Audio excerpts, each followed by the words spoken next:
আলাইকুম। Hi everyone, welcome back to my channel Alam Fatema's কিচেনে জানাই স্বাগত। আজকে আমি কচুর মুখি দিয়ে চিকেন রান্না করব, সেটাই তোমাদের সাথে শেয়ার করছি।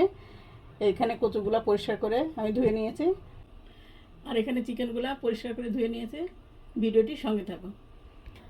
এখানে পেঁয়াজ দিয়ে দিলাম,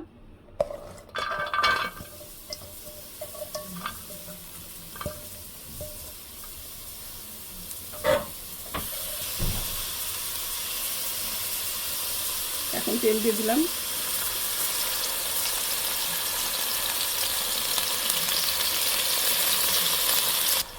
লবণটা দিয়ে দিলাম,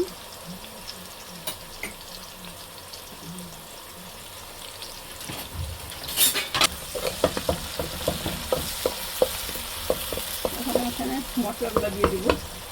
একে একে আদা রসুন পেস্ট দিয়ে দিলাম,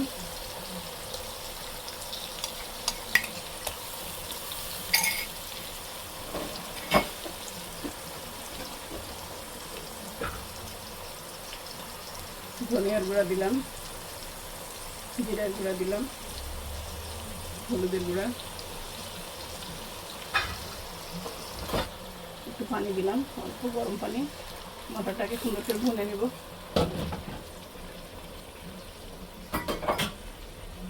হ্যাঁ, রাখো, পরে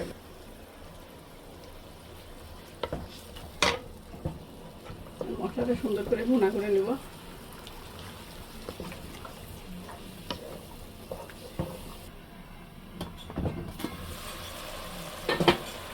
এলাচ, দারুচিনি, লবঙ্গ দিয়ে দিলাম। মশলাটা খুব সুন্দর করে কষাবো, আর কিছু কাঁচামরিচ দিতে অল্প ঢেকে দিব। মশলাটা তেল ছেড়ে দিছে, এখন আমি মাংসগুলো দিয়ে দেবো। মাংস থেকে অনেক পানি ছাড়ছে, ধুয়ে রেখে দিয়েছিলাম।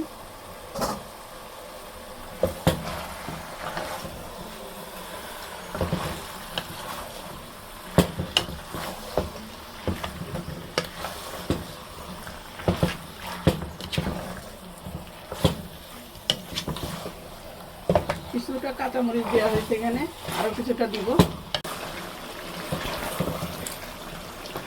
ছেড়ে দিচ্ছে বন্ধুরা।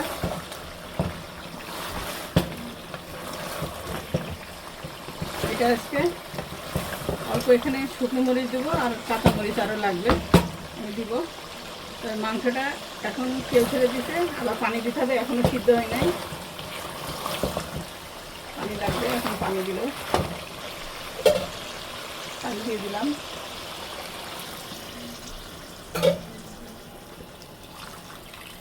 নাহলে সিদ্ধ না হলে মাংস খাওয়া যাবে না, আরও পানি দিতে হবে। এটা হাড় চিকেন তো পানিটা একটু বেশি লাগে। এখন এই যে পানি দিয়ে দিছে, চুলোটা হাইটে থাক। এখন আমি ঢেকে দেবো।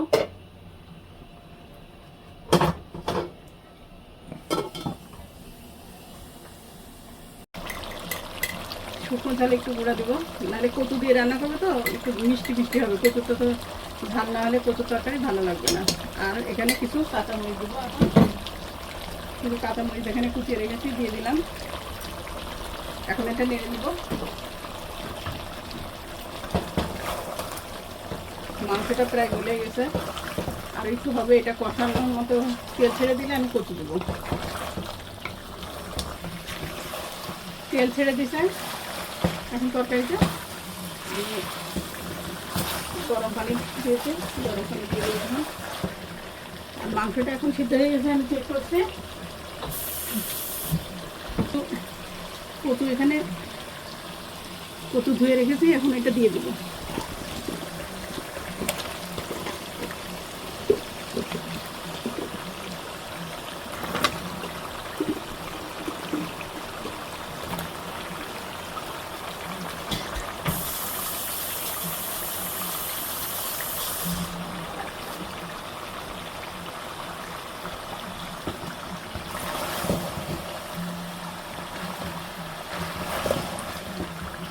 এইভাবে কচু দিয়ে রান্না করে দেখো,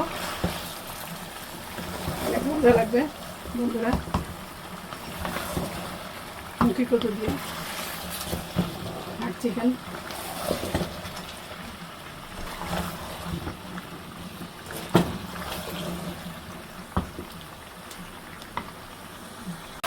তেল ছেড়ে দিতে, এখন আমি গরম পানি দিয়ে দিব।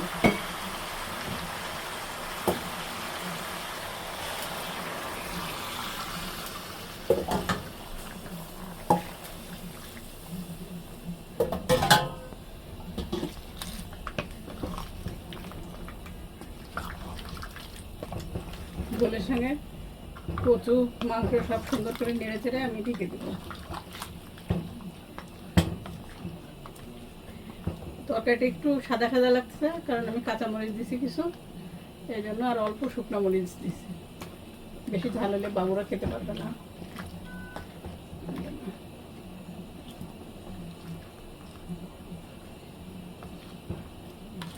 এখন আমি ঢেকে দেবো। হয়ে গেছে। এখন তরকারিটা কচুগুলা সিদ্ধ হওয়া পর্যন্ত অপেক্ষা করব।